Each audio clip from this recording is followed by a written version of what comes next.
नमस्कार दोस्तों, कैसे हैं आप लोग। 6 अगस्त 2022 के डेली न्यूज एनालिसिस और एडिटोरियल एनालिसिस में आपका स्वागत है। डेली न्यूज में काफी सारी न्यूज़ेस हैं आज। अगर आप देखो तो लगभग 7 से 8 इंपॉर्टेंट न्यूज है। बिहार में लिक्विड ट्रेजेडी, आरबीआई ने 50 बेसिस पॉइंट से रेपो रेट को बढ़ाया है।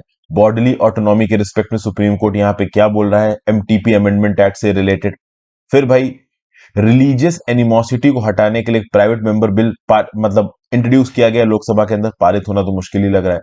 द वीक के एडिटर के अगेंस्ट एफआईआर लॉन्च हुई है कि उन्होंने एक हिंदू डीटी की ऑफेंसिव इमेज को यहां पे प्रयोग किया है। दो नए बिल्स इंट्रोड्यूस किए गए लोकसभा के अंदर, किस रिस्पेक्ट में बात करेंगे। एयर स्पेस वायलेशंस को लेकर इंडिया चाइना के बीच में बातचीत हो रही है, एलएसी पे जो एयर स्पेस वायलेशन हुए। सेंटर ने एक पोर्टल लॉन्च किया है राशंस के लिए रजिस्टर करने के लिए। और लिंचिंग से रिलेटेड रूल्स के लिए जो क्रिश्चियन मिशनरीज हैं वो पहुंचे हैं सुप्रीम कोर्ट ने केंद्र की सरकार से एक्सप्लेनेशन मांगा है। एडिटोरियल्स में वैसे टोटल 4 एडिटोरियल्स हैं, मैं 3 आपके साथ डिस्कस करने वाला हूं। ताइवान चाइना स्टैंड ऑफ से इंडिया क्या सीख सकता है, इसके रिस्पेक्ट में एक आर्टिकल है। न्यू एज डिजिटल कॉमर्स में ऑनलाइन डिजिटल रेजोल्यूशन के रिस्पेक्ट में एक व्यू पॉइंट दिया गया है, इसकी बात करेंगे। ओवरऑल डाटा प्रोटेक्शन लॉ को सरकार ने विड्रॉ किया है, इसकी बात करेंगे। वैसे तो मैं बता दूं कि जो बिल्कुल ही यूनिक आर्टिकल है वो डिजिटल कॉमर्स में digital dispute online dispute resolution की बात हो रही है। दूसरा, ये जो आपका डाटा प्रोटेक्शन बिल विड्रॉ किया गया, इसके बारे में मैंने पहले ही बात की, थोड़ा बहुत रिवाइज करा दूंगा। ताइवान स्टैंड ऑफ के रिस्पेक्ट में एक दो व्यू पॉइंट आपको नजर आएंगे। क्लाइमेट गोल्स वाला ये आर्टिकल मैं डिस्कस नहीं कर रहा हूं, कुछ भी बहुत कंक्रीट इसमें नहीं है, ओवरऑल रिपीटेड इंफॉर्मेशन है। तो 3 आर्टिकल्स एडिटोरियल के आपके साथ डिस्कस करूंगा। सबसे इंपॉर्टेंट, बिहार में 11 लोगों की जान गई है स्पूरियस लिक्वर को पीने की वजह से। आगे बढ़ने से पहले वीडियो पे लाइक का बटन, दोस्तों चैनल को अब तक शेयर और सब्सक्राइब नहीं किया कर लीजिए। इंस्टाग्राम पे फॉलो कर लीजिए, टेलीग्राम ग्रुप ज्वाइन कर लीजिए। इंस्टाग्राम पे आपसे जुड़ता हूं, टेलीग्राम ग्रुप पे आपको लेक्चर की पीडीएफ और नोटिफिकेशन दोनों मिल जाएगा। हो सके तो सुपर थैंक्स का ऑप्शन दबा के हेल्प करें। Word of the day, heart string. What is heart string? Heart string मतलब कि आपके डीप इमोशंस के साथ अटैच होना, अफेक्शंस के साथ अटैच होना, प्यार के साथ अटैच होना, डीपेस्ट इमोशंस के साथ कोई जुड़ा हुआ हो, इसको आप बोलते हो हर्ट स्ट्रिंग। ठीक है ना। जैसे फॉर एग्जाम्पल इमोशनल एंडिंग में कुछ ऐसी इमोशनल एंडिंग दिखा देंगे जो कि आपको दिल को छू जाएगी, तो इसको आप बोलते हो हर्ट स्ट्रिंग। पहली न्यूज, ह्यूज क्लेम्स 11 लाइफ्स इन बिहार। जीएस पेपर 3 डिजास्टर और ट्रेजेडी में न्यूज आपको काम आएगी। देखिए क्या है, पटना और सारण डिस्ट्रिक्ट्स के बहुत से हॉस्पिटल में लगभग 2 दर्जन विलेजर्स एडमिट हुए। 11 लोगों की यहां पे मृत्यु हो चुकी है। और मोस्ट प्रॉब्ली बताया जा रहा है कि स्पूरियस लिक्वर के कंजम्पशन की वजह से मृत्यु हुई है। 2 विलेजेस अगर आप देखो तो मकेर और भेंदी पुलिस स्टेशन के जो अंदर आते हैं सलन डिस्ट्रिक्ट में, वहां पे बहुत सी मृत्यु हुई है। अप्रैल 2016 से बिहार के अंदर लिक्वर बेचना मना है through the Bihar prohibition and excise act 2016। और इसको प्रॉपर तरीके से इंप्लीमेंट करने के लिए बिहार की सरकार ने एंटी लिक्वर टास्क फोर्स बनाया है। बट ऐसा बताया जा रहा है कि करप्शन के चलते अभी भी जो ये लिक्वर है वो ग्राउंड में लोगों के पास पहुंचती है। तभी कुछ दिन पहले भी न्यूज निकल के आई थी, यहाँ पे 2 दर्जन विलेजर्स छपरा के हॉस्पिटल्स में एडमिट हो चुके हैं। सारण और पटना की आप कह सकते हो डिस्ट्रिक्ट के आसपास 14 लोगों की यहाँ पे आईसाइट चली गई है। प्राइमा फेसी ओवरऑल एग्जामिनेशन से पता चला है कि ये जो कुछ भी हुआ है ये फर्जी दारू पीने की वजह से हुआ है। ठीक है ना। तो जो बिहार प्रोहिबिशन और एक्साइज एक्ट है 2016, ये कंप्लीट प्रोहिबिशन लगाता है लिक्वर पे। Manufacturing, bottling, distribution, transportation, collection, storage, possession, purchase, sale, consumption, ये सब बैन है, लेकिन तब भी बिकता है भाई। तो ये जो अल्कोहलिक बेवरेजेस बनाई जाती हैं फर्मेंटेशन और शुगरी और स्टार्ची सब्सटेंसेस से बनाई जाती हैं। वैसे तो इथेनॉल होता है लिक्वर में, लेकिन कभी कभी मीथेनॉल या मिथाइल अल्कोहल मिला दिया जाता है, जो कि बहुत ज्यादा डेंजरस और पॉइजनस होता है। और तब ये बन जाता है इलिसिट लिक्वर। देखिए, इलीगल तरीके से जो लिक्वर बेचा जा रहा है, शराब बेची जा रही है, दारू बेची जा रही है, वो भी इलिसिट है। लेकिन तब ये बहुत ज्यादा इलिसिट और इमोरल हो जाता है जब आप मिथाइल अल्कोहल या मीथेनॉल मिला दो, क्योंकि जब आप मीथेनॉल मिलाओगे तो तय है सामने वाले का मरना। तो जो लोग मीथेनॉल मिला के लिक्वर बना रहे हैं वो अपने आप में एक बहुत बड़ा क्राइम कर रहे हैं। ये जो हूच नाम का शब्द दिया जाता है स्पूरियस लिक्वर को, ये बेसिकली निकल के आया है अलास्का में जो हुचिनू इंडियंस रहते थे उनसे निकल के आया है। तो वहीं से इस शब्द का ओरिजिन है। अगर मिथाइल अल्कोहल आपने 10 ml पी लिया, आप ब्लाइंड हो सकते हो। 30 ml पी ली तो आप 10 से 30 घंटे के अंदर मर सकते हो। तो ये जो डी नेचर्ड स्पिरिट होती है ना, कि इथेनॉल में आपने मीथेनॉल भी मिला दिया, मिथाइल अल्कोहल भी मिला दिया, तो ये अपने आप में डेंजरस है। अब एक बार अगर आपने स्पूरियस लिक्वर पी है तो उसके एंटीडोट की तरह इथाइल अल्कोहल और फॉमेपिजोल को इस्तेमाल किया जाता है, जो कि मिथाइल अल्कोहल को मेटाबोलाइज कर देता है। बट कभी कभी अगर कंसंट्रेशन एक कम समय में ज्यादा हो गया तो मौत हो जाएगी। फिर अगली news, RBI raises rates vows nimble policy. देखिए, रेपो रेट आरबीआई ने 50 बेसिस पॉइंट से बढ़ा दिया है, मतलब 0.5% से बढ़ा दिया है। एक बेसिस पॉइंट 0.01% होता है। तो मॉनेटरी पॉलिसी कमेटी ने इन्फ्लेशन को कंट्रोल करने के लिए policy repo rate 50 basis point से बढ़ा के 5.4% कर दिया। Monetary policy committee benchmark interest rate तय करती है। पहले अकेले को गवर्नर तय करता था। रघुराम राजन जी के बाद सरकार ने ओवरऑल ये रिस्पॉन्सिबिलिटी एक गवर्नर को ना देके पूरी कमेटी को दी, जिसको आप बोलते हो मॉनेटरी पॉलिसी। वैसे देखा जाए तो इस साल में इन्फ्लेशन के हालात खराब ही रहने वाले हैं। पहले जो 3 क्वार्टर होंगे 2025 की, पहला क्वार्टर कब से कब तक होगा? अप्रैल मई जून। दूसरा क्वार्टर होगा जुलाई अगस्त सितंबर। तीसरा क्वार्टर होगा अक्टूबर नवंबर दिसंबर। तो इन तीनों क्वार्टर में ही जो इन्फ्लेशन है वो 6% से ज्यादा रहने वाला है। तो अपने आप में एक मुश्किल समय है इंडियन इकोनॉमी के लिए। इसी इन्फ्लेशन को रोकने के लिए हमारा यहाँ पे जो रेपो रेट है इसको बढ़ाया जा रहा है। तो चलिए, देर आए दुरुस्त आए। अगर रेपो रेट बढ़ाएंगे तो हमारा हेडलाइन इन्फ्लेशन को आप सीपीआई इंडेक्स भी कह सकते हो, ठीक है ना। तो बेसिकली देखिए, दो प्रकार के इन्फ्लेशन होते हैं, CPI inflation, WPI inflation, wholesale और कंज्यूमर प्राइस इंडेक्स। तो बेसिकली जो सीपीआई इन्फ्लेशन है इसको कभी कभी हेडलाइन इन्फ्लेशन भी कहा जाता है। हेडलाइन इन्फ्लेशन में इकोनॉमी का टोटल इन्फ्लेशन आ जाता है, कमोडिटीज हो, फूड एनर्जी प्राइसेस हो, इन सब को काउंट कर लेता है ये हेडलाइन इन्फ्लेशन। तो बेसिकली ये जो हेडलाइन इन्फ्लेशन है इसको कंट्रोल करने की यहाँ कोशिश की जा रही है। आरबीआई ने एक्सपेक्ट किया है कि 2022-23 में हमारा हेडलाइन इन्फ्लेशन रहने वाला है 6.7% और जीडीपी ग्रोथ रहने वाली है 6.2%। इररिस्पेक्टिव ऑफ द फैक्ट, सरकार बोल रही है कि इंडियन इकोनॉमी अच्छे तरीके से परफॉर्म कर रही है दो इवेंट्स के होने के बावजूद। दो ब्लैक स्वान इवेंट्स हुए, एक तो पैंडेमिक आया, दूसरा रशिया का इन्वेजन यूक्रेन के ऊपर। ब्लैक स्वान इवेंट क्या होता है? एक अनप्रिडिक्टेबल इवेंट होता है जिसके पोटेंशियली सीवियर कंसिक्वेंसेज होते हैं, ठीक है ना।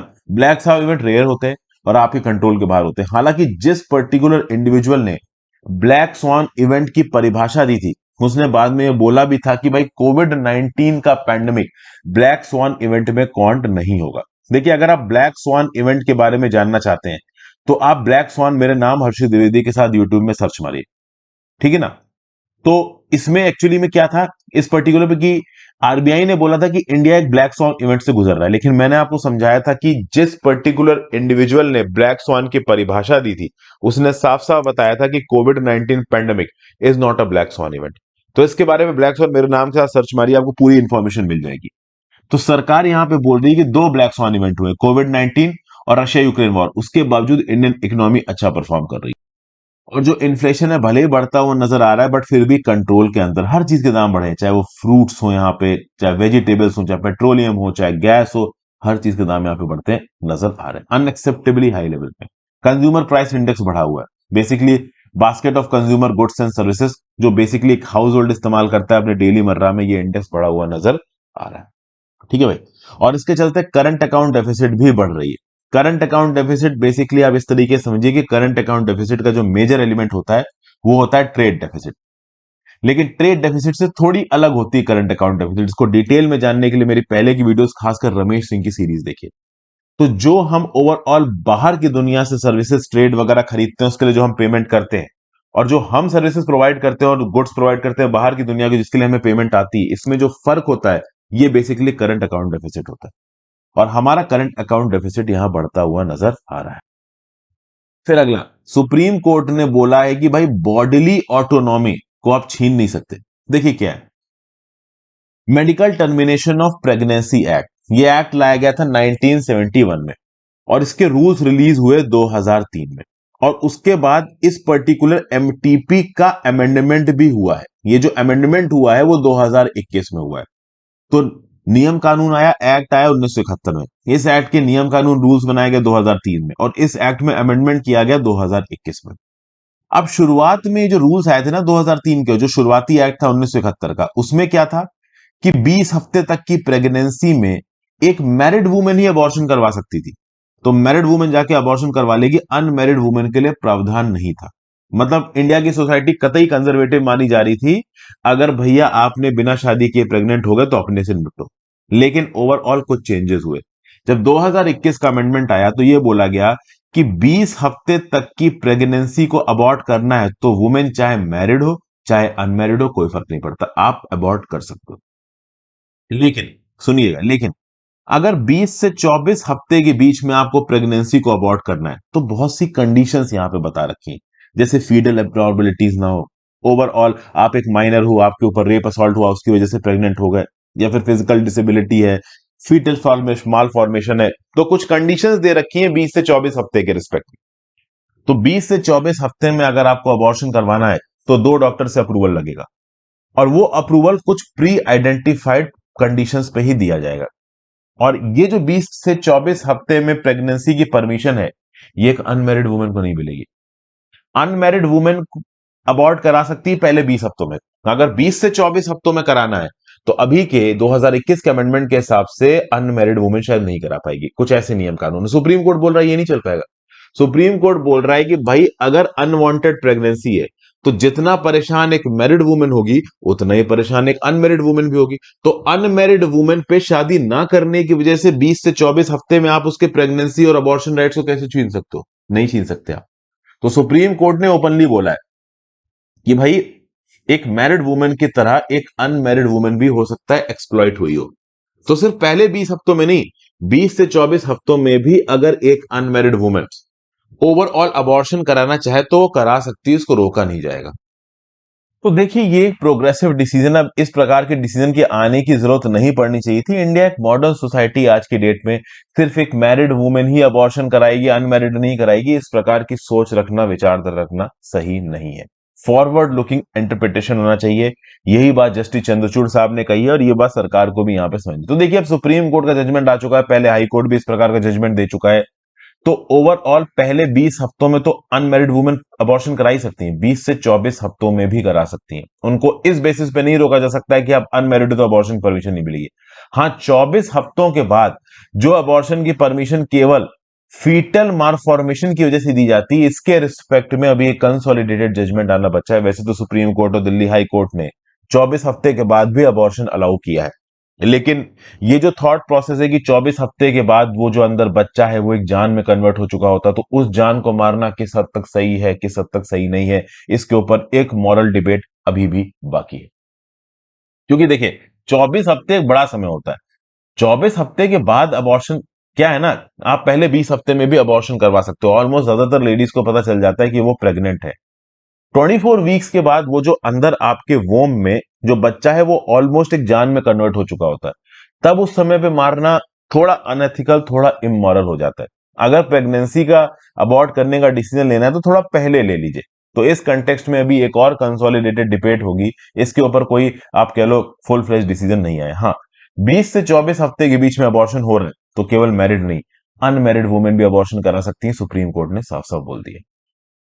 फिर भाई bill to punish religious animosity mooted in Lok, Sabha पेपर 2 कम्युनलिज्म, रीजनल रिलीजन और सेक्युलरिज्म में न्यूज काम आएगी। बीजेपी के member of parliament Sunil Kumar Singh ने एक प्राइवेट मेंबर बिल पास किया। प्राइवेट मेंबर बिल समझते हैं ना, कि किसी मिनिस्टर ने बिल इंट्रोड्यूस नहीं किया है, एक मेंबर ऑफ पार्लियामेंट ने खुद से बिल बनाया और उसको पार्लियामेंट में इंट्रोड्यूस कर दिया। तो लोकसभा में सिंह साहब ने ये बिल इंट्रोड्यूस करते हुए क्या बोला कि भैया किसी भी प्रकार का objectionable material on religion publish नहीं किया जाएगा। अगर आप objectionable material on religion publish करोगे तो आपको सजा होगी, और सजा कम से कम 2 साल की होगी, 5 साल तक की आपको जेल भी हो सकती है। ओवरऑल आपके पब्लिशर और एडवर्टाइजिंग एजेंसी का लाइसेंस रद्द भी हो सकता है। आज की डेट में आप देख रहे हो कि ओवरऑल जो भी धर्म है उनके रिलीजन के रिस्पेक्ट में ऑब्जेक्शनेबल मटेरियल पोस्ट किया जाता है। कभी कभी तो वो बहुत मेजर नेशनल कंट्रोवर्सी में कन्वर्ट हो जाता है। अभी रिसेंटली देखा है आपने, हुआ है उदयपुर में कन्हैया लाल की किलिंग और ये सब चीजें हुई हैं। तो इस कंटेक्स्ट में किसी भी प्रकार का धर्म से रिलेटेड ऑब्जेक्शनेबल मटेरियल नहीं निकलना चाहिए, ये प्राइवेट मेंबर बिल बोल रहा है। अच्छा बिल है, मैं बोलूंगा। किसी भी धर्म को क्यों हर्ट करना है भाई? अगर तुम्हें किसी दूसरे धर्म से प्रॉब्लम है तो चुप रहो। अब अक्सर कर आप देखोगे कि हिंदू देवी देवताओं की उल्टी सीधी फोटो खींचती रहती हैं, मतलब उल्टे सीधे पोस्टर्स छपते रहते हैं। वो अलग बात है कि उसके लिए उतना बवाल नहीं होता है, ठीक है, बट वो भी तो गलत है ना, उसको आप कैसे अलाउ कर सकते हो? अभी इस रिस्पेक्ट में द वीक नाम की मैगजीन के ऊपर एफआईआर भी हुई है, अभी आगे न्यूज आएगी मैं आपको बताऊंगा। तो कुल मिला के ये बिल क्या कहता है कि भैया कहीं पे भी किसी भी धर्म में किसी भी प्रकार के ऑब्जेक्शनेबल मटेरियल का पब्लिश करना मना होगा, और अगर आपने पब्लिश किया तो भैया सजा की जाएगी। 153 A of the Indian penal code के अंदर अब तक जितनी भी ओवरऑल ऑब्जेक्शनेबल मटेरियल से रिलेटेड जो एफआईआर है वो रजिस्टर की जाती है। अब इस प्रकार का बिल एक बार राज्य में भी पास हुआ। पंजाब असेंबली में अगस्त 2018 में एक बिल पास किया था, Indian penal code Punjab amendment bill 2018, जिसमें एक नया सेक्शन जोड़ा गया, सेक्शन 295 AA। उसने ये बोला कि अगर गुरु ग्रंथ साहिब, गीता, कुरान या बाइबल इनमें से किसी का भी आप डेसिक्रेशन करेंगे तो ओवरऑल आपको लाइफ इंप्रिजनमेंट की सजा है, पूरी जिंदगी अपनी जेल में काटोगे। तो इस प्रकार का ओवरऑल बिल पंजाब में पास हुआ, हालांकि इसको प्रेसिडेंशियल एसेंट नहीं मिला है। मतलब क्या, रिलीजियसली अगर आप किसी भी धर्म के आप कह लो प्रोविजंस को, उनकी मान्यताओं का अपमान कर रहे हैं, तो भैया आपको सजा होगी। इस प्रकार का एक प्राइवेट मेंबर बिल आया है। देखिए, ये पास होना चाहिए। हमारे देश के अंदर ब्लास्फेमी लॉ लाना सही नहीं है, बट एक इस प्रकार का लॉ तो लाया ही जा सकता है ना, कि किसी धर्म के अगेंस्ट अगर आप बोलोगे तो भैया एक्शन होगा। समझ गए? और ये जरूरी भी है, धर्म के नाम पे इतने बवाल हो जाते हैं और इतनी किलिंग्स हो जाती हैं, कम्युनल दंगे हो जाते हैं, लोग एक दूसरे को गालियां देने लगते हैं, डिस्ट्रस्ट का माहौल हो जाता है सोसाइटी में। एक यूट्यूब पे वीडियो डाल दो तो कमेंट सेक्शन वॉर बॉक्स में कन्वर्ट हो जाता है। तो इस प्रकार की चीजों को रोकने के लिए बेहतर यही रहेगा कि एक ऐसा कानून आ जाए जिसमें ये चीज लिख दिया जाए कि किसी भी धर्म की अगर आप कह लो अवहेलना करोगे, उसके खिलाफ कुछ गलत कहोगे, तो वो फ्रीडम ऑफ स्पीच में नहीं आएगा। समझ गए ना? ओके। कम से कम किसी धर्म के भगवान को तो बिल्कुल भी डिसरिस्पेक्ट मत करिए, वो चाहे प्रॉफिट साहब हो, वो चाहे हमारे कृष्ण भगवान हो, शिव जी हो, वो चाहे जीसस क्राइस्ट हो। फिर section 153 of the Indian penal code के बारे में भी देख लीजिए। यहां पे promoting enmity between different groups on the ground of religion, race, place of birth की बात की जा रही। तो अक्सर कर जब भी रिलीजन के नाम पे कुछ डिसरिस्पेक्ट होती है, तो section 153A of the Indian penal code के अंदर एफआईआर फाइल की जाती है। ठीक है, तो इसी रिस्पेक्ट बात। अब इसी के कंटेक्स्ट में इस न्यूज को देखिए, GS paper 3, role of media social networking site. Week नाम की एक मैगजीन है, ये आपने अक्सर कर देखी होगी, और इसके पब्लिशर के ऊपर एक केस हुआ है। इन्होंने हिंदू देवी देवताओं की एक ऑब्जेक्शनेबल इमेज यहां पे छाप दी। तो उत्तर प्रदेश पुलिस ने एक फर्स्ट इंफॉर्मेशन रिपोर्ट आपके लॉन्च की है एडिटर के अगेंस्ट और मैनेजमेंट के अगेंस्ट वीक मैगजीन की, क्योंकि इन्होंने रिलीजियस सेंटीमेंट को हर्ट किया है, हिंदू डीटीज की डेरोगेटरी इमेजेस को छापा है। फर्स्ट इंफॉर्मेशन रिपोर्ट क्या होती है? ये एक डॉक्यूमेंट होता है जो कि पुलिस ऑर्गेनाइजेशन के द्वारा बनाया जाता है इंडियन सब कॉन्टिनेंट में, साउथ ईस्ट एशियन कंट्री जैसे कि म्यांमार, इंडिया, बांग्लादेश, पाकिस्तान में। Basically Myanmar, India, Bangladesh, Pakistan में कॉग्निजेबल ऑफेंस, जिसमें ओवरऑल बिना वारंट के आप अरेस्ट कर सकते हो, इस कंटेक्स्ट में एफआईआर होती है। और ओवरऑल सिंगापुर में किसी भी क्रिमिनल ऑफेंस के अगेंस्ट एफआईआर फाइल की जा सकती है। ठीक है भाई। अब हुआ क्या है कि इस वीक मैगजीन ने हिंदू देवी देवताओं, जिसमें कृष्ण भगवान है और काली मां है, इनकी कुछ डेरोगेटरी इमेजेस को विवेक रॉय के एक पैनल के साथ छाप दिया। अब इस बात को लेकर गुस्सा हो गए कुछ लोग, और होना भी चाहिए भाई। हिंदू देवी देवताओं की आप डेरोगेटरी इमेजेस क्यों छाप रहे हो? तुमको अपना मैसेज देना है तो किसी और प्रकार से दो, देवी देवताओं का उल्टी सीधी इमेज क्यों छाप रहे हो?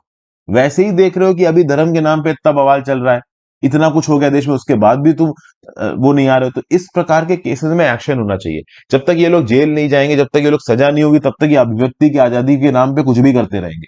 अरे अभिव्यक्ति की आजादी है तो भाई देवी देवता भगवान की, अल्लाह की तुम उल्टी सीधी बातें क्यों लिख देते हो अपनी मैगजीनों में?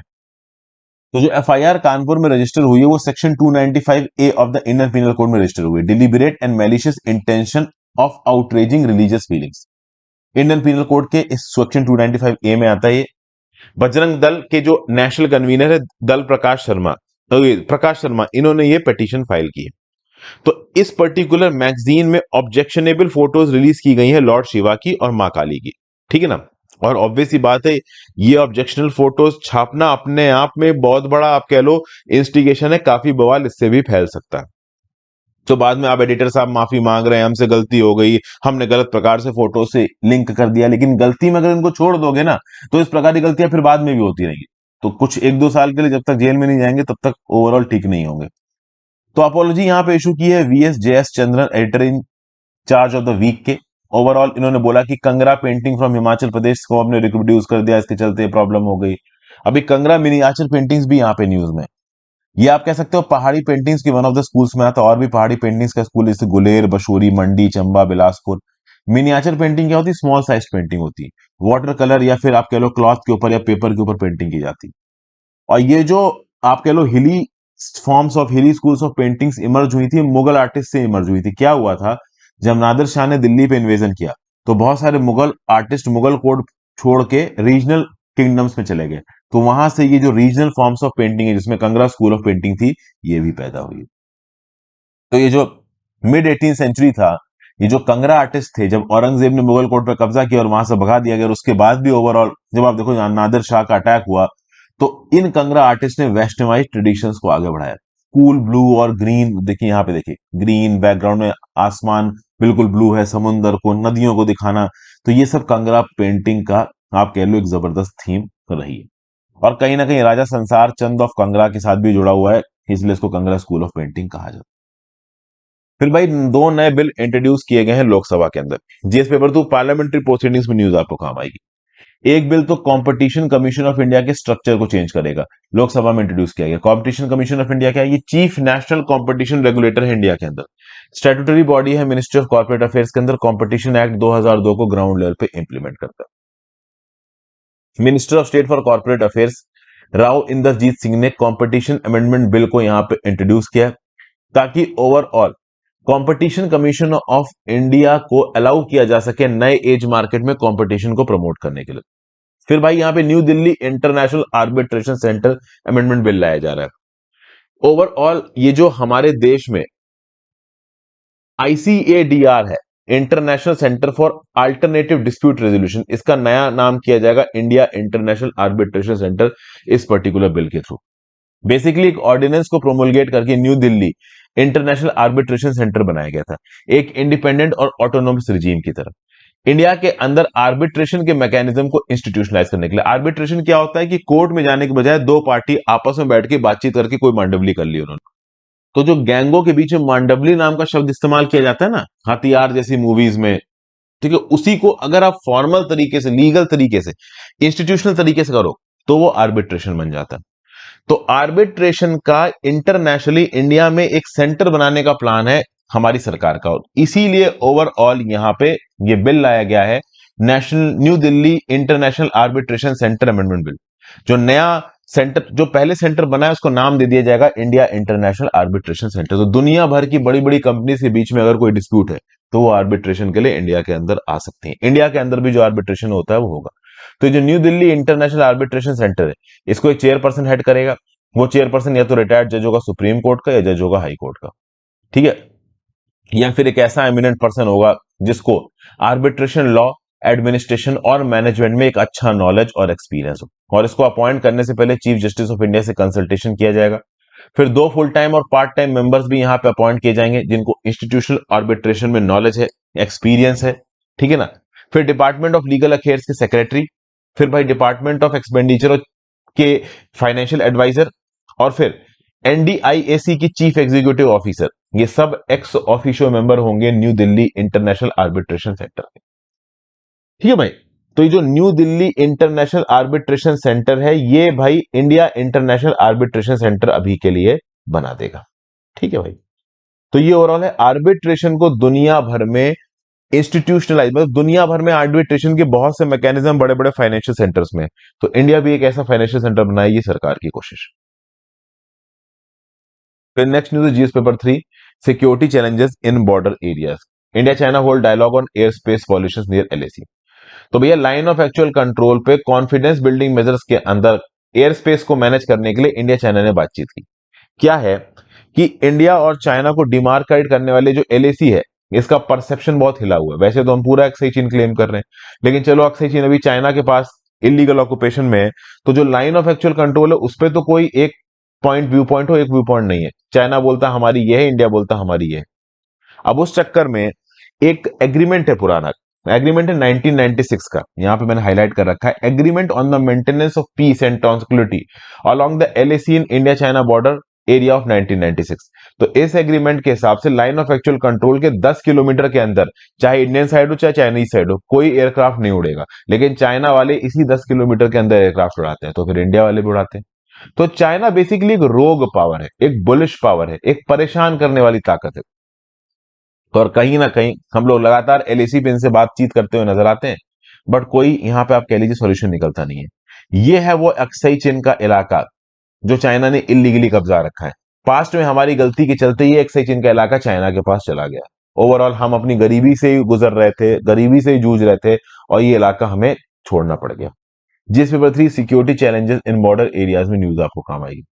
फिर भैया अभी सुप्रीम कोर्ट ने सेंटर से पूछा है कि हमारी जो 2018 की लिंचिंग रूलिंग थी, इसको तुम फॉलो कर रहे हो कि नहीं कर रहे हो। अभी हुआ क्या है कि भाई कुछ क्रिश्चियन ऑर्गेनाइजेशन सुप्रीम कोर्ट में पहुंचे हैं ये बोलते हुए कि भैया पूरे देश में क्रिश्चियन एस्टेब्लिशमेंट्स के ऊपर अटैक हो रहा है। तो इस कंटेक्स्ट में अगर आप देखो तो एक बेंच बनी सुप्रीम कोर्ट की जिसको हेड कर रहे हैं जस्टिस डीवाई चंद्रचूड़। अब इनके सामने एक पिटीशन पहुंची है archbishop of Bangalore diocese doctor Peter Machado की तरफ से। इनको रिप्रेजेंट कर रहे हैं senior advocate Colin Gonsalves. Colin Gonsalves अक्सर कर द हिंदू में आर्टिकल लिखते भी नजर आते हैं, समझ गए। तो कॉलिन गंजाल्विस इनके बिहाफ पे जाके बोल रहे हैं कि क्रिश्चियन कम्युनिटी के अगेंस्ट पिछले कुछ महीनों में 505 अटैक्स हुए हैं इंडिया के अंदर। जो लोग अटैक करते हैं वो ये बोलते हैं कि क्रिश्चियन कम्युनिटी गलत प्रकार से लोगों का कन्वर्जन कर रहे हैं क्रिश्चियन धर्म के अंदर, सबके अपने अपने व्यू पॉइंट से।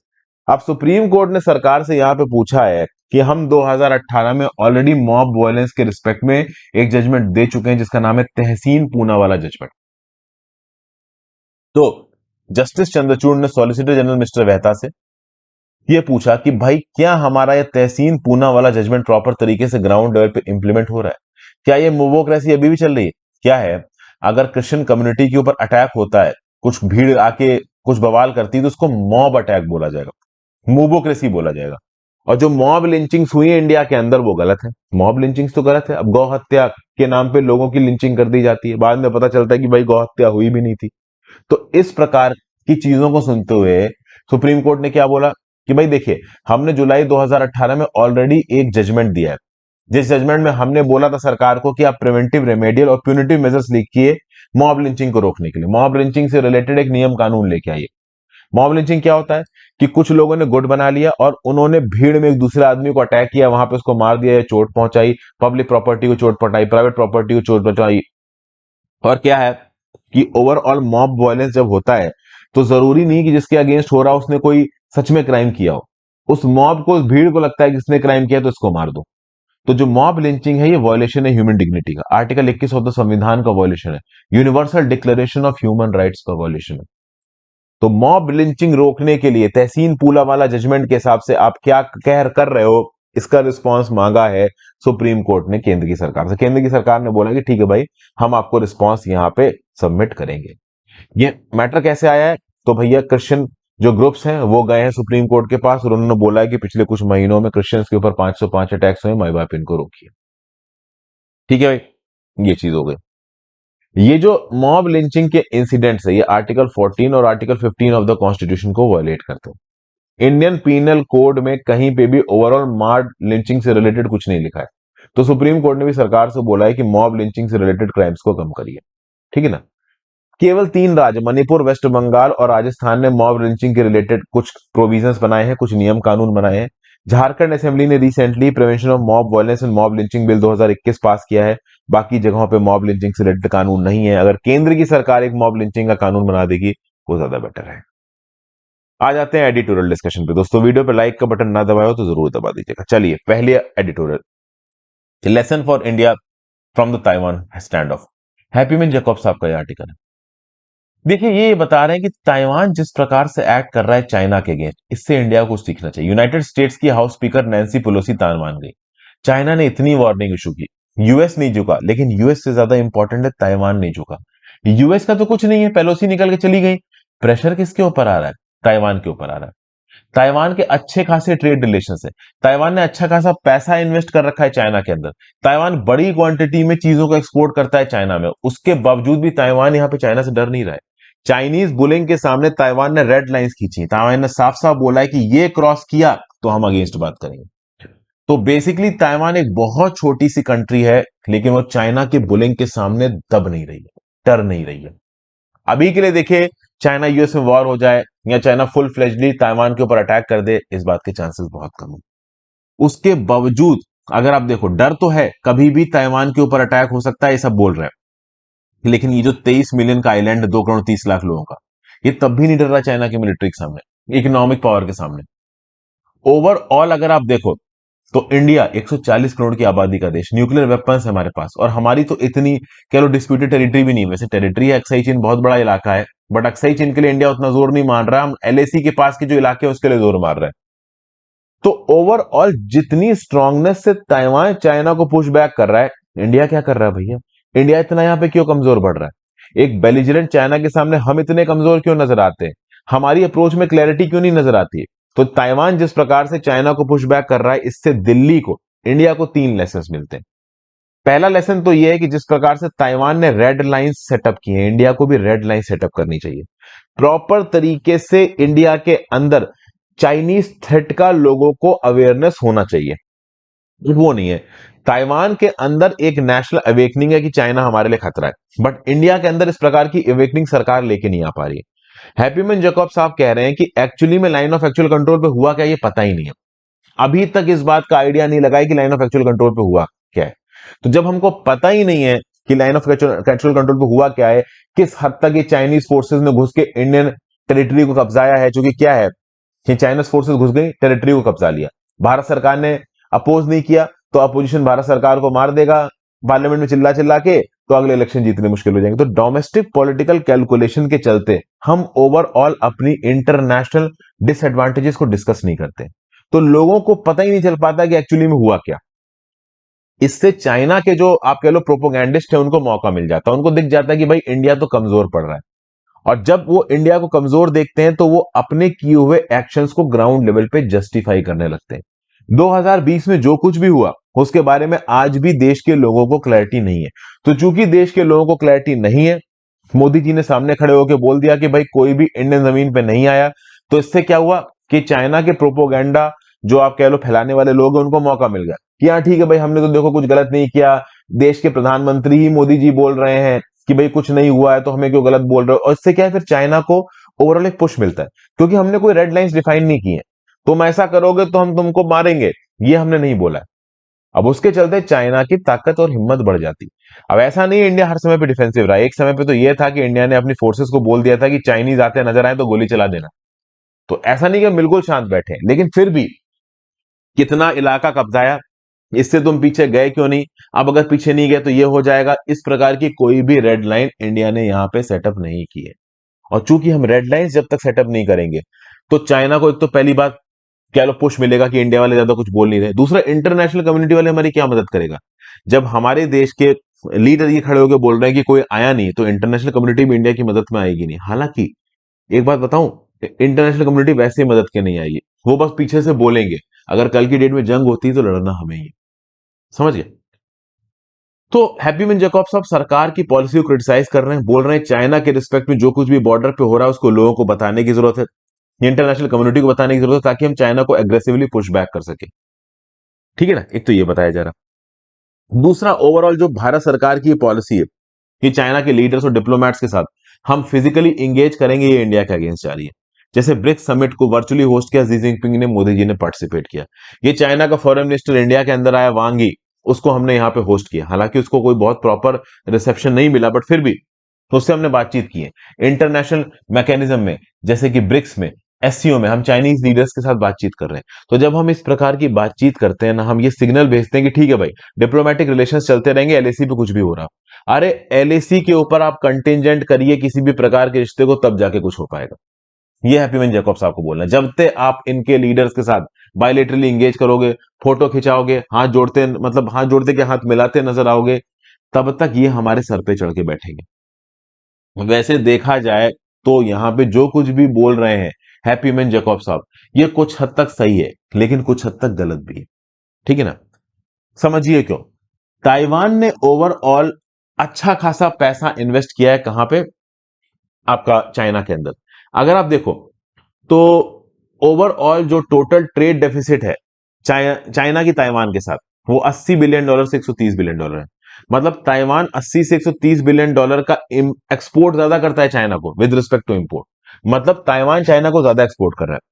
ताइवान ने चाइना के अंदर $198.3 बिलियन की इन्वेस्टमेंट की है, जबकि चाइना ने ताइवान में सिर्फ $2.5 बिलियन की इन्वेस्टमेंट की है। तो ये सब बातें बताती हैं कि ताइवान बहुत हद तक इकोनॉमिकली चाइना के साथ जुड़ा हुआ है। तो चाइना के साथ ओपन लड़ाई ताइवान पे भारी पड़ेगी। उसके बावजूद भी ताइवान चाइना से लड़ नहीं रहा है, डर नहीं रहा है, बीजिंग से घबरा नहीं रहा है। और इसकी वजह क्या है? वजह यह है कि भले ही अगर ताइवान चाइना की लड़ाई होती है, तो इससे क्या होगा? इससे ये होगा कि ट्रेड डिस्टर्ब हो जाएगा। लेकिन ट्रेड डिस्टर्ब होगा तो नुकसान किसको होगा? ताइवान को होगा, लेकिन चाइना को भी नुकसान होगा। चाइना की भी सेमीकंडक्टर जो इंडस्ट्री है ना वो यहाँ पे अफेक्ट हो जाएगी। तो जब ताइवान जैसी छोटी सी कंट्री जो बिल्कुल चाइनीज बैकयार्ड में है वो चाइना से नहीं डर रही, तो इंडिया क्यों भाई ऐसे चुपचाप बैठा है? अब एक वजह यह है, मैं आपको बता दूं, ट्रेड डिपेंडेंसी।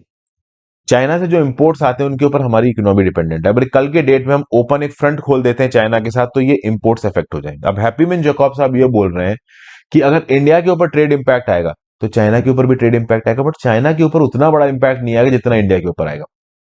हमारी ग्रोथ बहुत हद तक कॉम्प्रोमाइज हो सकती है, रुक सकती है। और इसके लिए पास्ट में सारी पॉलिटिकल पार्टीज डिपेंडेंट रही, क्योंकि कभी भी हमने अपने आप को ना ओवरऑल ट्रेड इंडिपेंडेंट नहीं बनाया, आपने रिसर्च एंड डेवलपमेंट में काम नहीं किया। अब हम कर रहे हैं, बट ये प्रोसेस 10 से 15 सालों का है। तो जो ट्रेड पे डिपेंडेंसी है उसके चलते हम चाइना के सामने ज्यादा कुछ बोल नहीं पाते। तो हैप्पी मिन जैकब साहब को बोलना है इतनी डरने की क्या जरूरत है, डरिए मत। अगर हमारा ट्रेड बंद होता है चाइना के साथ तो नुकसान हमें नहीं चाइना को भी होगा, लेकिन ये बात बिल्कुल सही है कि दोस्तों इंडिया को ज्यादा होगा।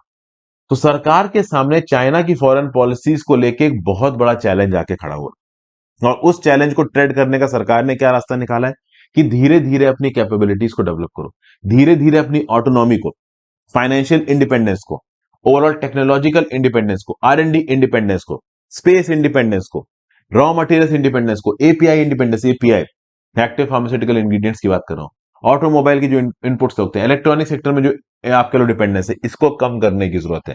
धीरे धीरे अपने आप को स्ट्रांग करो, फिर चाइना को फाइनेंशियली हम लोग पुश बैक करेंगे। लेकिन तब तक चाइना कहीं ना कहीं हमारी वल्नरेबल कंडीशन का फायदा उठाएगा, जो कि वो उठा रहा है। ठीक है भाई, चलिए अगले आर्टिकल पे। न्यू एज डिजिटल कॉमर्स में चैलेंजेस को रिजॉल्व करना। देखिए क्या है, इंडिया का जो कंज्यूमर बिहेवियर, इसमें एक रेडिकल ट्रांसफॉर्मेशन है। ठीक है भाई, हमारे देश के अंदर स्मार्टफोन के प्रयोग से अफोर्डेबल डाटा प्लान्स बढ़ गए हैं, डिजिटल इंक्लूजन बहुत तेजी से हुआ है। आजकल ऑनलाइन खाना मंगाना, ऑनलाइन कपड़े मंगाना, पर्सनल केयर के आइटम्स मंगाना, इनफैक्ट मेडिकल कंसल्टेशंस ऑनलाइन होने लग गए हैं। तो कहीं ना कहीं हम ऑनलाइन जुड़ गए हैं लोगों के साथ। ठीक है ना, इनोवेटिव एबिलिटी हमारे अंदर काफी हद तक आ चुकी है। अब समझिए, unique identification authority of India और Aadhaar, united payment interface, Ayushman Bharat digital mission, ये सब क्या है? ये कहीं ना कहीं हमारी जनता को, हमारे प्रोसेसेस को बहुत हद तक और डिजिटलाइज करता है, ऑनलाइन करता है। डिजिटल प्लेटफॉर्म में रैपिड एडवांसमेंट हो रहा है, इंटरनेट इनेबल्ड स्मार्टफोन सबके पास पहुंच गए। लेकिन इसका फायदा थोड़ा लिमिटेड है। जो लोकल लेवल पे किराना स्टोर्स चलते हैं वो बंद पड़ गए। आज की डेट में आप स्विगी इंस्टामार्ट से सामान मंगाओ बड़े शहरों में, जोमेटो से मंगाओ, जेप्टो से, तुरंत आपके पास पहुंच जाता है सामान। नहीं, जोमेटो को शायद ब्लिंकिट है, जेप्टो अलग है। तो ओवरऑल ये सामान आपके पास घर पे आराम से पहुंच रहा है। लेकिन आपके ही लोकेलिटी में जो छोटे किराने वाले की दुकान थी ना वो बंद पड़ गई, वो बेचारा परेशान है। अब एक सवाल तो यहाँ पे ये उठता है कि यार उस किराने वाले को भी स्विगी इंस्टामार्ट और इन सब प्लेटफॉर्म से जोड़ दो। लेकिन कितने प्लेटफॉर्म से जुड़ेगा? आज की डेट में 4 प्लेटफॉर्म खुले, इंस्टामार्ट, जेप्टो, ब्लिंकिट। तो क्या सबके लिए वो इंफ्रास्ट्रक्चर बना के इनसे जोड़ता ही रह जाएगा?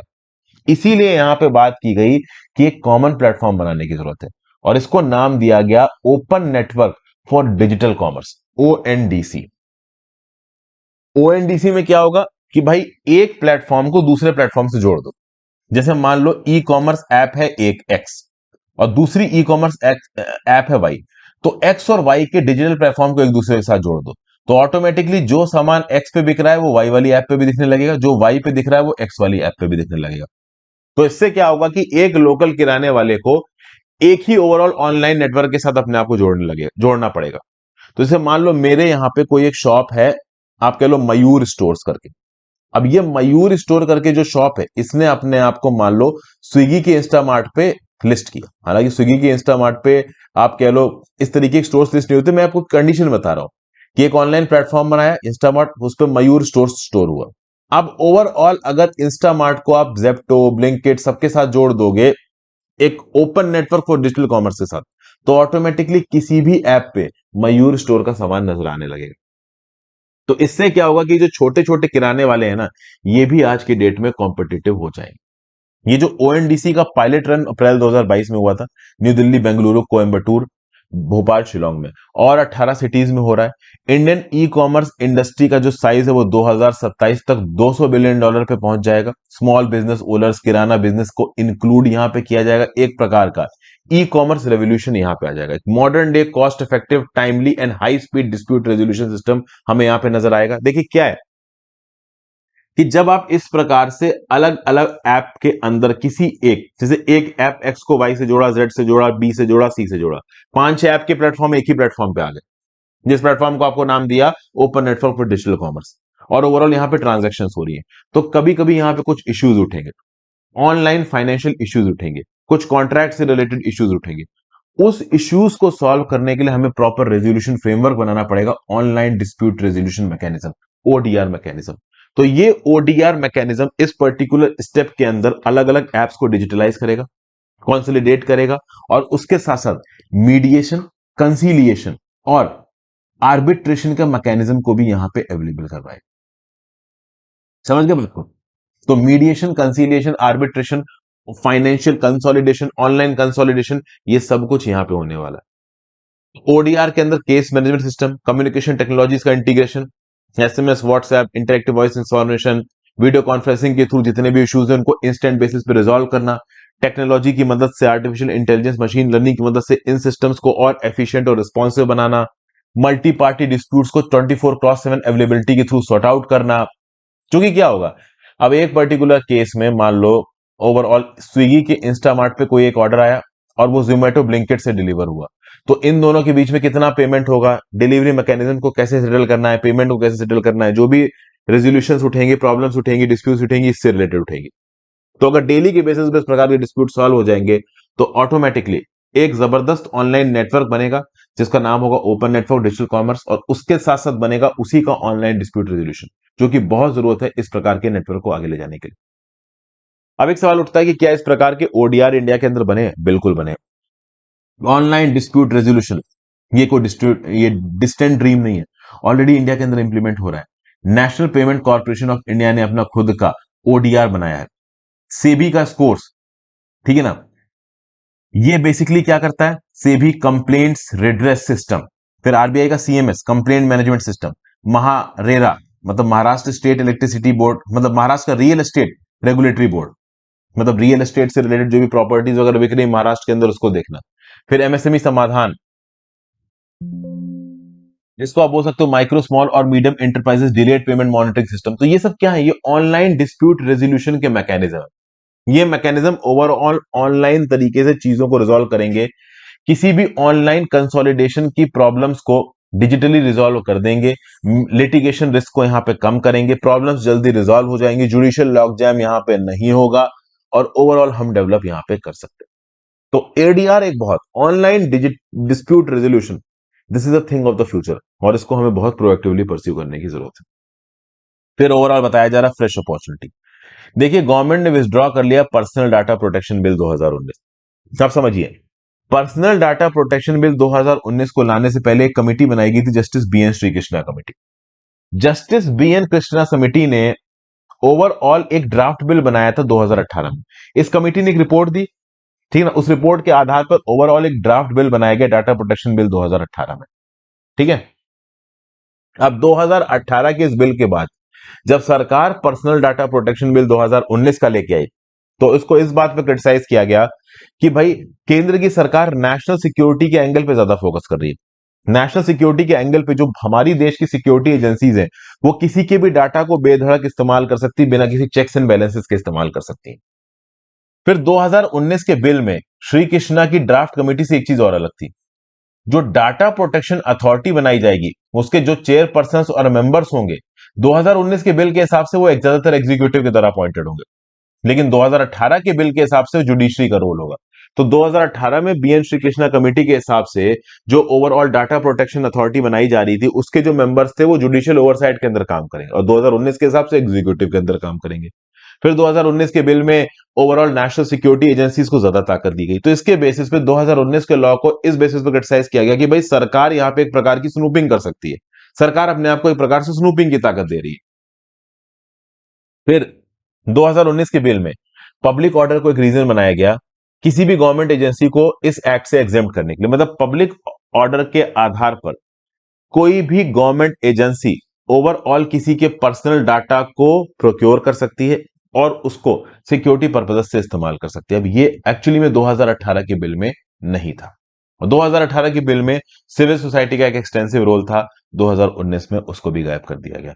तो कहीं ना कहीं 2018 के बिल के कंपैरिजन में 2019 के बिल को काफी क्रिटिसाइज किया गया था। तो इसीलिए सरकार ने यहां पे क्या किया कि 2019 के बिल को विड्रॉ कर लिया और अब एक नया बिल लेके आएंगे।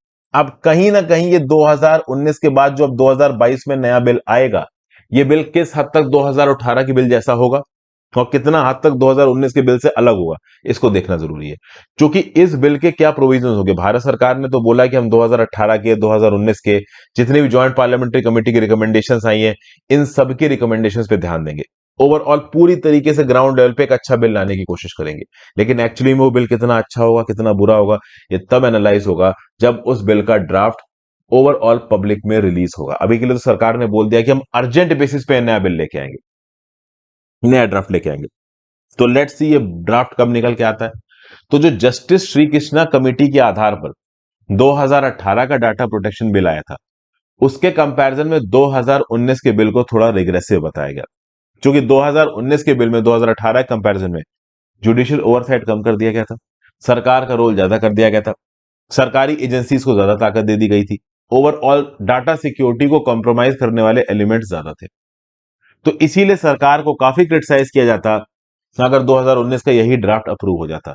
तो वो ड्राफ्ट सरकार ने अप्रूव नहीं किया है और ओवरऑल एक नया बिल लाने की बात की अर्जेंट बेसिस पे। अब बहुत लंबे समय से देखिए डाटा प्रोटेक्शन बिल के ऊपर बातचीत हो रही है। बहुत जरूरी है आज की डेट में डाटा प्रोटेक्शन बिल होना।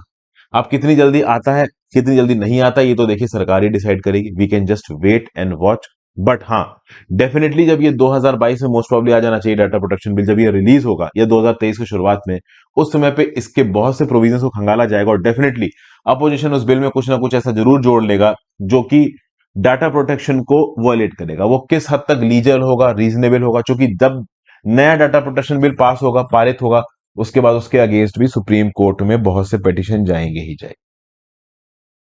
डेमोक्रेसी की यही खूबसूरती है, जो केंद्र की सरकार कुछ भी रिलीज करेगी उसमें कुछ ना कुछ कमी निकाल के जुडिशरी का ओवरसाइट होगा ही होगा, और ये एक अच्छी चीज है। This is basically an example of a living and vibrant democracy. तो ये था ओवरऑल ये आर्टिकल। फिर भाई ये क्लाइमेट गोल्स के रिस्पेक्ट में एक आर्टिकल, इसमें कुछ बहुत खास है नहीं, तो इसको मैंने यहाँ पे अलग से डिस्कस किया नहीं। Thank you for watching friends, video को लाइक और शेयर कर दीजिएगा। इंस्टाग्राम पे फॉलो कर लीजिएगा दोस्तों, इंस्टाग्राम पे आपसे लगातार जुड़ने की कोशिश करता हूँ। देखिए कुछ लोगों के मैं मैसेजेस का जवाब दे पाता हूँ, बहुत प्रिसाइज स्पेसिफिक क्वेरी मत पूछिए दोस्तों, मेरे पास समय नहीं होता है। दिन में ऑलरेडी 14-16 घंटों का काम होता है, प्रिसाइज मैसेजेस का जवाब देने का समय नहीं होता है। तो उस पर नाराज मत हुआ करिए। मैंने देखा है कि बहुत सारे लोग को एक दो सवालों का मैं जवाब देता हूँ, फिर वो पूछते ही जाते हैं भाई आप मेरी भी तो प्रॉब्लम समझो, मैं भी तो एक ही इंडिविजुअल हूँ, कौन सी पूरी मेरे पास 20 लोगों की टीम बैठी है। तो मैं जितना हो पाता उतना आपके साथ बातचीत करने की कोशिश करता हूँ। बाकी टेलीग्राम ग्रुप ज्वाइन कर लीजिए, टेलीग्राम ग्रुप पे आपको इस लेक्चर की पीडीएफ और लेक्चर की नोटिफिकेशन मिल जाएगी दोस्तों। ज्यादा से ज्यादा लोग से लेक्चर को शेयर करें। ज्वाइन बटन ऑप्शन डिसेबल हो चुका है, सुपर थैंक्स का ऑप्शन अगर आप दबाना चाहें कभी भी तो नीचे दबा सकते हैं। उससे ज्यादा जरूरी यह है कि आप इस वीडियो को ज्यादा से ज्यादा लोगों के साथ शेयर करें। जितने ज्यादा लोगों के साथ शेयर करेंगे उतना ही यूट्यूब का एल्गोरिदम इस प्रकार की वीडियोस को रिकमेंड करेगा, क्योंकि यूट्यूब के एल्गोरिदम में ये जो एंगेजमेंट होता है ये बहुत इंपॉर्टेंट होता है। Have a great day friends, good bye, ध्यान रखिए अपना, पढ़ते लिखते रहिए।